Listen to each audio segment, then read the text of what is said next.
नेरल साई मंदिर चौकात सामाजिक कार्यकर्ते विजय हजारे यांचं उपोषण सुरू।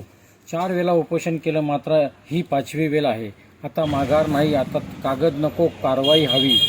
निर्णयाशिवाय माघार नाही, विजय हजारे यांचा ठाम भूमिका।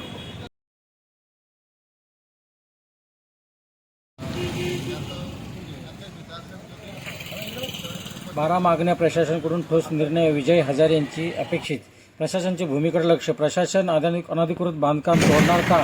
या तालुक्याचा आका कोण? अनधिकृत बांधकामावर खतपाणी कोण घालत आहे हे तितकेच महत्त्वाचे आहे। एक सामाजिक कार्यकर्ता 4 वेळा 5 वेळा उपोषण करतोय। प्रशासन विजय हजारे यांना न्याय देणार का? याकडे सर्वसामान्य नागरिकांचे लक्ष लागले आहे।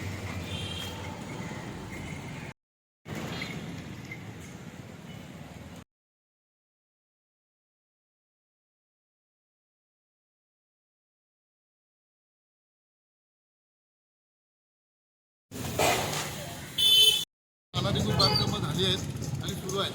नेरळ कलम राज्यमार्ग, नेरळ कचेले राज्यमार्ग, नेरळ बोपेले प्रमुख जिल्हा मार्ग व दिंपी रस्ता पेशवाई रोड या रस्त्यालगत व रस्त्यावरती मोठ्या प्रमाणात अनधिकृत बांधकामं झाली आहेत। तसेच बिल्डरांनी रायगड जिल्हा परिषद व नगर रस्ता विभागाला पॉकेट देऊन बांधकाम परवानग्या घेतल्या। 15 मीटरवरती, 18 मीटरवरती। नेरळ कलम राज्यमार्गाच्या मध्यापासून 37 मीटर अंतरावरती बांधकामास परवानगी आहे। नेरळ कचेले राज्यमार्गावरती 37 मीटर अंतरावरती परवानगी आहे आणि नेरळ बोपेले प्रमुख जिल्हा मार्गावरती 30 मीटरवरती बांधकामास परवानगी आहे।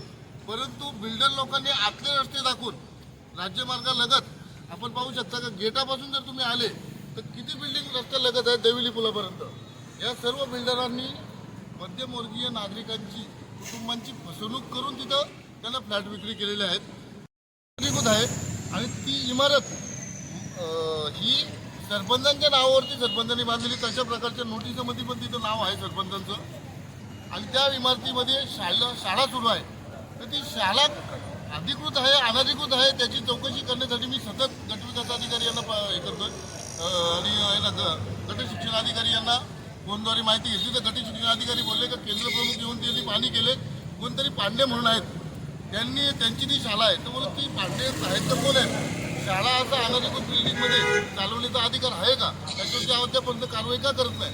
नंतर त्यांनी माझे फोन उचलण्याचे बंद केले। त्यामुळे तो एक मुद्दा मी घेतलेला आहे का शाळेची चौकशी करावी। तसेच इथं अनेक शाळा